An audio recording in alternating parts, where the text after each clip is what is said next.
Hello guys, my name is Chris F. Cabrero from 11 a.m. Passion.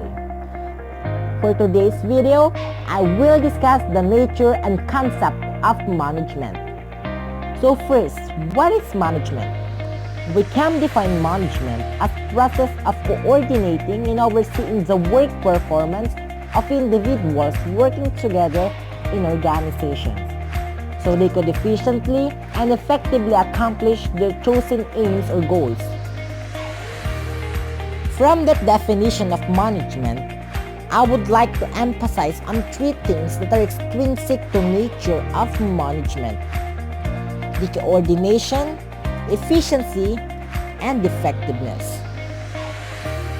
Coordination. It refers to harmonious, integrated action of the various parts and processes of an organization.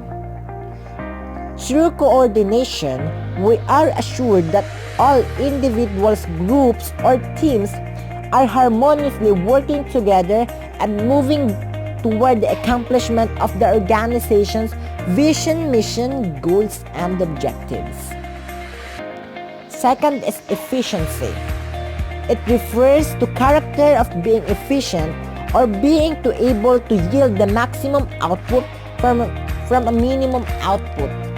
If in a business setup, efficiency will refer to optimal use of scarce resources such as human, financial, physical, and mechanical in order to bring about maximum productivity.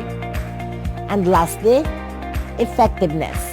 It refers to ability to do things correctly when engaged in activities that will help the organization attain its aims. That is management.